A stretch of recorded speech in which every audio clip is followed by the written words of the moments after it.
Hello, welcome to Holistically Speaking. I'm your host, Marala DeVoe. Our mission at Holistically Speaking is to be the avenue through which the voices of holistic health reach you at the time you need it most. In this month, we've been focusing on cancer. Last week, we learned about the Chinese medicine perspective on cancer. And today, our guest is Dr. Heather Rice, who is a chiropractor, and she's going to be sharing with us how chiropractic care can help with cancer and cancer treatment. So thank you for joining us, Heather. My pleasure. I was really excited to hear from you that you wanted to be on the show, that you wanted to talk about cancer, because I'm sure most people wouldn't connect chiropractic and cancer and wouldn't necessarily think to go see a chiropractor if faced with the diagnosis of cancer. So I'm sure that everybody's going to be very interested to hear your perspective and how it is that you can help. And I thought that we could set the stage for our viewers with hearing from you how you see chiropractic, because I'm sure that the majority of people just think of a chiropractor, oh, I have sciatica, or I have back pain or whiplash, there's something wrong with my back or neck, and that's when I go to a chiropractor. And I know you. I'm your client, so I know the kind of work you do. So I would love for you to share with our viewers what chiropractic actually does, and then we can get into the concept of cancer. What do you think? Sounds great. Most people, of course, think of it as headache, back pain, that sort of thing. But what many people don't know is that chiropractic is based on the nervous system. Yeah. So we know the brain's in charge of running everything, sends the messages down through the spinal cord, out through the nerves, and as long as the messages get from the brain to the cells and back again without interference, then you get to be healthy. Right. But if there's any misalignment of the vertebrae putting pressure on the nerves, then that can start to lead to a breaking down of function in the body. Right. And we also know that the nervous system literally is everywhere in our body. Mm-hmm. So every tissue cell in our body has a range of 3 to 9 nerve fibers going to it. Mm-hmm. So basically, wherever you think of where you are, except for your hair, your nervous system is there. That's how extensive it is. So if we start to interfere with the nervous system, it's going to interfere with our ability to be self-healing and self-regulating, which is the job of the nervous system. Right. Which is, as you just said, self-healing and self-regulating. I mean, with anything, it's true, but especially if you're dealing with something really serious like cancer, getting your body to the most ideal place of self-healing is probably where you would want to go, right? Absolutely. I mean, that's the foundation where you would need to start from. Yeah. Exactly. What has gotten in the way, first of all, of your body not being able to be self-healing and self-regulating? The research tells us that every day our immune systems should be destroying 10,000 cancer cells as normal immune system function.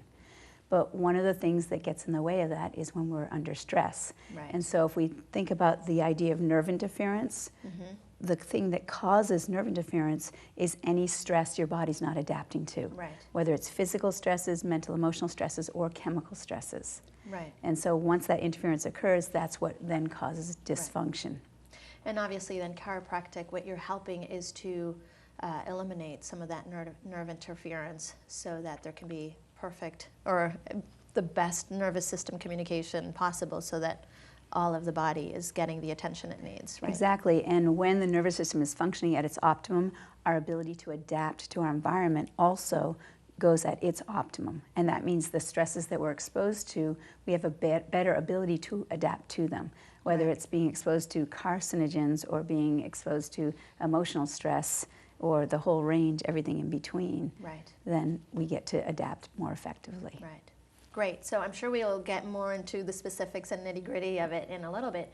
But when we were talking about being on the show and having this conversation here, the first place where we started, and you sent me all this wonderful information, was on what sets the stage for cancer or what causes cancer. So can you share with us and with our viewers some of that perspective and the research that you've done? Well, certainly we would say that our ability not to be able to destroy those cancer cells is the thing that causes it. So what is it that's the overloading stresses that we're exposed to? Where are the avenues that they're coming from? So we would look at lifestyle, because what the research also shows us is that of all chronic diseases, including cancer, only 2% are related to genetics. The other 98% are lifestyle related. Right. Most people are thinking cancer, oh, it must be from my family, it must be genetic, nothing I can do about it. Exactly. So the good news is that it's lifestyle related. So when we think of lifestyle, what does that include? It's pretty simple. Nutritional building blocks, clean air, clean water, resting your body and moving it appropriately, dealing with stress effectively, and having a clear nervous system. Right. So including in that nutritional building blocks, we want to make sure we're getting healthy nutrients in and avoiding the carcinogenic things that come along with our nutrients these days because of our food supplies. Right. Can you speak a little bit about that? What are some of the carcinogens that you see coming in through the food supply? The most obvious dramatic ones would be in the trans fats and also nitrates and nitrites and that sort of thing. But we can't forget that personal care and personal hygiene products are also hold a lot of the carcinogenic exposures that we have. Right. And of course, household cleaners and the off-gassing of artificial materials. Right. We know that indoor air is 2.5 times more toxic carcinogenically than outdoor air. Yeah. So it's coming at us from many, many different sources as far as the chemical stress part of it. Yeah. It's enormous. You know, I prepared a slide for one of my inflammation classes recently, and there's one slide where I listed, the food sources and the household cleaner and the personal care sources. There are just so many items with known carcinogens that we're using on our body or eating on a daily basis that we can pretty easily eliminate if we, do it systematically. Yeah, if we think of all the exposure that we have, there are some things we can't avoid. You can't hold your breath when you go outside. Right. But where are the majority of chemical stresses coming from that we are being exposed to? Right. Who's putting it in our system? It's us. It's us, yeah. We're the ones that are putting it in or on our body. Right. And if we can actually clean that up, that allows the body to have the capacity left over to be able to deal with the things that we can't avoid. Right. I think of it as juggling. If you're juggling 11 balls, well, I can eliminate these 4 or 5 carcinogens. Well, and now I only have 6, so the body's probably better able to deal with just a few than when you're just, overwhelmed. Exactly, yeah. So you mentioned food and air and water and some of the other things that you meant, obviously nervous system interference. Yeah. And so also let's make sure that we mention as far as sort of chemical impact is that vaccinations also have known carcinogens in them. Yeah. So that would be something that many people are overlooking or not aware of. Right. But when it does come to that, there's been an unbelievable increase in childhood cancers over the last 30 years, and specifically they're finding it being affected with leukemia and brain tumors. And the polio vaccine has been very much associated with the production of those kinds of cancers. And then the other aspect is that when we suppress the experience of measles and other infectious diseases, the research does show that it does lead to cancer and more autoimmune and chronic diseases. Right. So we're trading an acute infectious illness that we're afraid of for the chronic illnesses that we're seeing that we're also afraid of.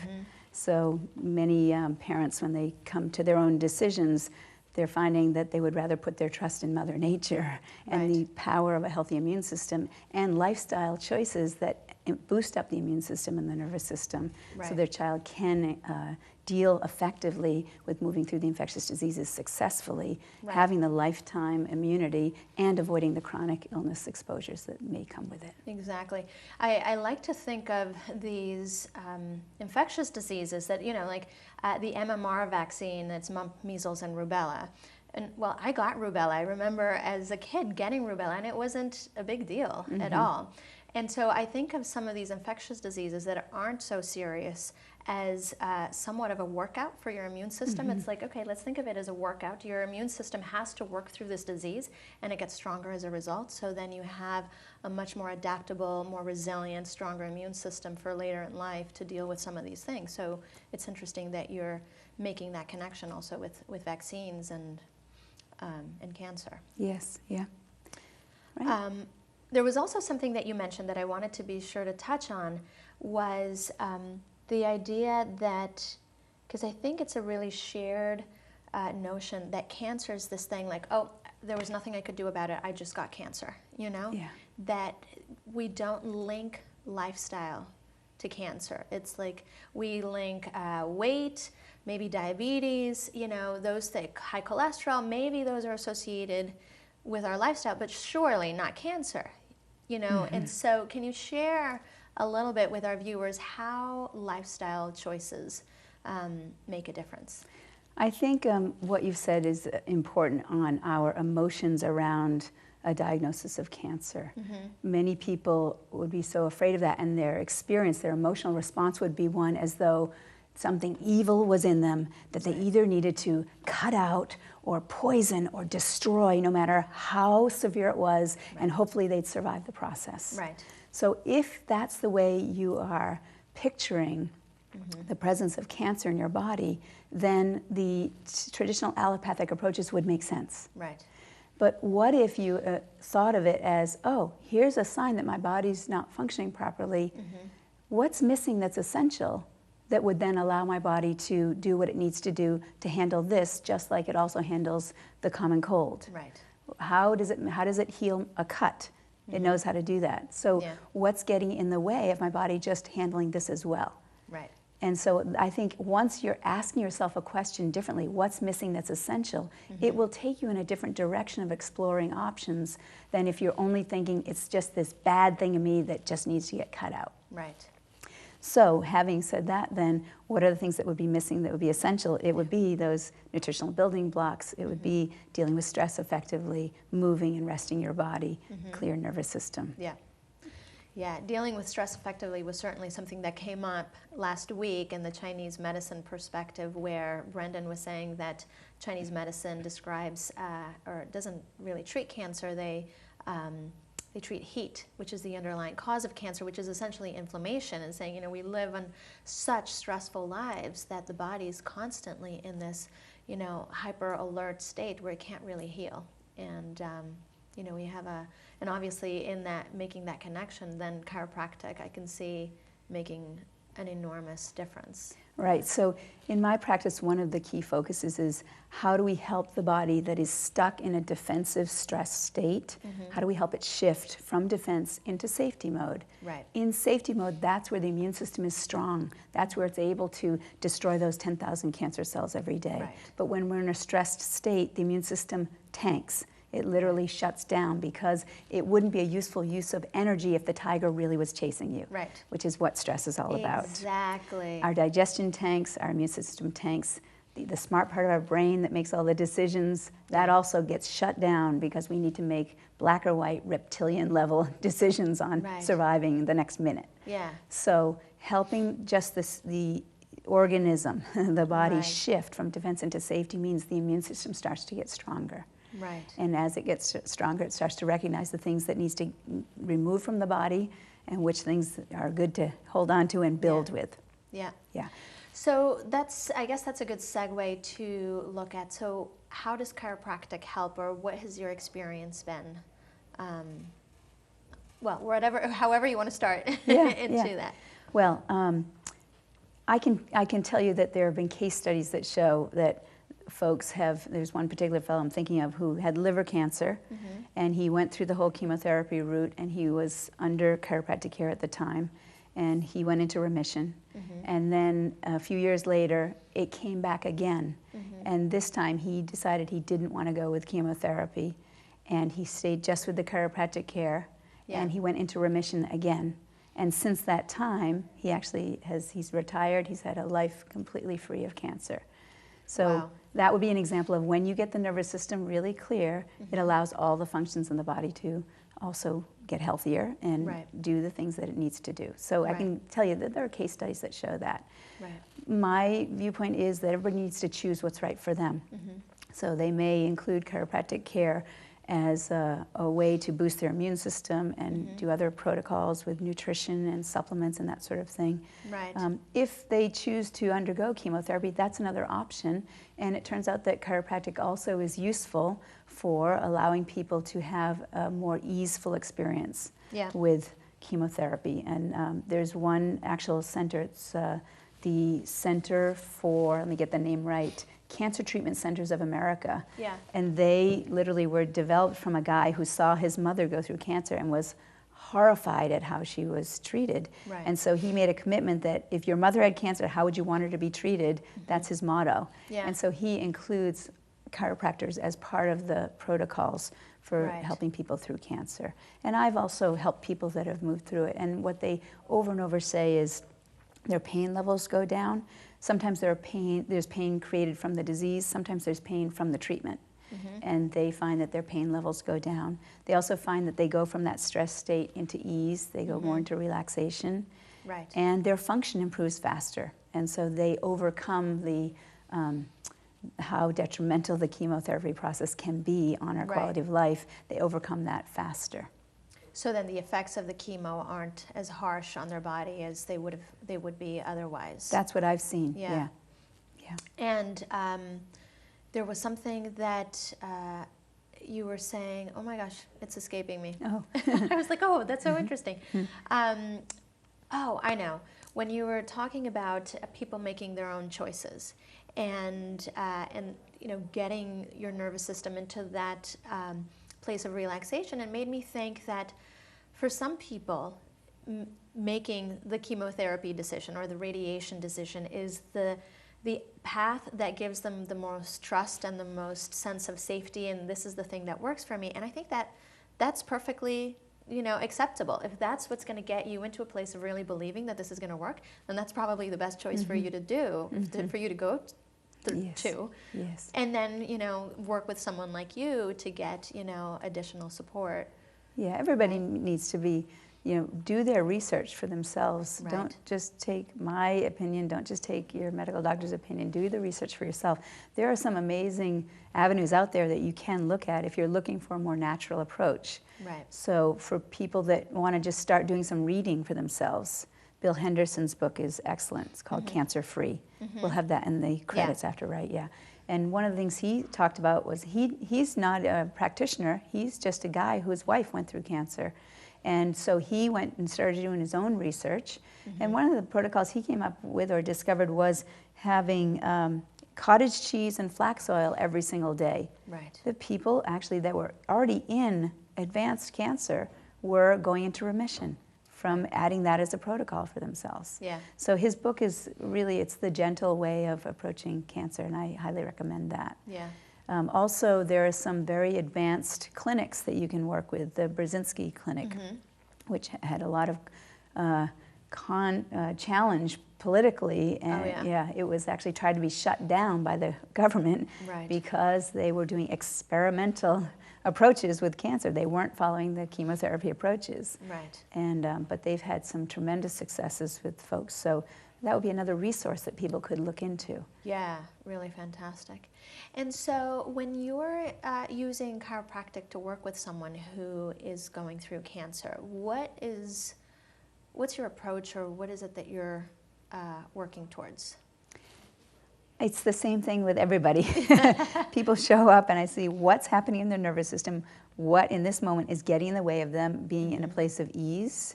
And we correct the subluxations or nerve interference, so there's better communication between the brain and the body. And ease is the key thing. I want to see that their nervous system has the tone where it's going to be most highly effective in working with the immune system and all the organs of detoxification, not to mention the parts of the body that are experiencing the cancer, where the cancer is centered. So that's how I'm going to work with them. And then also teaching them ways to make the lifestyle choices that are going to support them more. Right. And I actually have a series of workshops that I conduct that teach people not only things you can do to prevent cancer by these healthy lifestyle choices, but no matter where you are in the process, what can you do that's more for yourself? So that's right on my website on the events page. People can see when those workshops are. Yeah. And I welcome people that are outside of my practice to come to those workshops too. Right. And in thinking about your practice in particular and knowing how you work and knowing the assessments that you do, I'm wondering if you wouldn't mind sharing a little bit of the assessments that you're able to to see how a nervous system is working, and you can tell some of the little tests that you do, because I'm thinking of the person who might be watching this who's maybe just been diagnosed and maybe looking for options. And so would you share a little bit of what those assessments are, because I think they're really interesting, and people wouldn't even know that you do that. Right. So we use some sophisticated technology that's all non-invasive, and it actually looks at what's happening in the nerve supply to the organs, the nerve supply to the muscles. We look at indicators of wellness. How well are you adapting to your environment? How much power do you have to adapt to your environment? And are you living your life in a stress state, or are you living it in a balanced state? We can actually measure that with our technology. And then what's exciting is, as we go through a program of care, we can see how those things improve. Right. Also, because we know the map of the nervous system, we know which nerves specifically are the most involved with the immune system, or the most involved with the lymphatic system in certain areas. And or a specific organ. Exactly. And so we can actually see, is there nerve interference going to that organ where the cancer is that may be the original reason why the cancer chose that organ, as the weaker place. And what I just want to share with our viewers, that because I've had it done and it's just so interesting, you actually have a printout of the spine, and with all sorts of color indicators that show where there's interference, and there's anywhere from white where there isn't any to red to black, where there's a lot of interference. And when you have something that you actually are experiencing in your body, it really matches. I don't have to tell you I have neck pain because your scan says, oh, right here you have this interference and it's showing up in this vertebrae. So I would imagine, and it's showing up also for things for me that are not externally visible, maybe allergies or something, I've had a headache or something like that. So I can imagine that for someone who has, say, pancreatic cancer, that it would show up in the scan, that nervous system interference that you're saying. Yeah, what's really interesting is they've actually done research to show when you get nerve interference, the scientists wanted to know, how does it affect the end organ? And they found that once you have the subluxation, within 3 weeks, if you took a little slice of the tissue of that organ, looked at it under a microscope, it actually is starting to turn pathological within 3 weeks. Now, how long it would take before that organ would be named with a disease, whether it's cancer or an infection or what have you, we don't, we can't say that. But when did it start? Because we know when cancer shows up, when it's diagnosed, usually it's been in the body for months or years before that. And so what if we could actually be proactive, find out where the nerve interference is, correct that, get a clear nervous system? What would it be like to live knowing there's actually technology that can look at, do you have a clear nerve supply or not? Right. Yeah, so I was actually wanting to shift gears and talking about prevention, and this is the perfect segue, because essentially getting consistent care, whether it's through chiropractic or, a variety of, wellness approaches would be a key way to get your body into a place where it's constantly healing and, like you said, self-healing and self-regulating. Self-regulating. So since we have just a few more minutes, can we talk about what are some of the things that you would recommend for people as a prevention? Because we always talk about the war on cancer. Let's beat cancer. Let's find the cure for cancer. Well, how about let's get better at not getting cancer? So can you share with us what would be some of the prevention strategies that you would recommend people? Some things that come immediately to mind. One thing is that exercise. We know that exercise actually will turn off disease-causing genes and will turn on longevity-causing genes. So we know even down to the genetic level, our body benefits from exercise. Exercise also turns the stress switch off in the brain. So getting into any kind of exercise program is going to be beneficial. I also teach ways to really do the exercise in the most efficient way to get the greatest benefit. So exercise. Vitamin D. Yes. Oh my goodness, vitamin D has been shown. I read one piece where an expert said that 75% of all cancers would be gone in 1 year in the United States if everybody had the right amounts of vitamin D.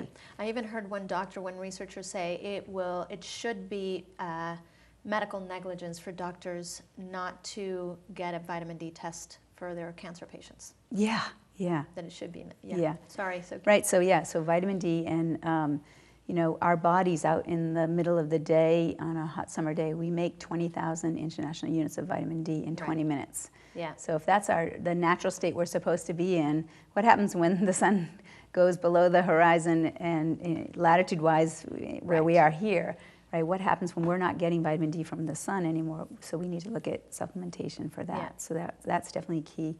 And then, dealing with stress effectively is the other piece to that. So techniques that help you do that. And, even if someone had cancer, I think of Bernie Siegel, who's a MD. He wrote Love, Medicine, and Miracles. And one of the things he would do with his oncology patients is he would say to them, you're a new patient here, you've just been diagnosed with cancer, I'm going to introduce you to someone that has survived it.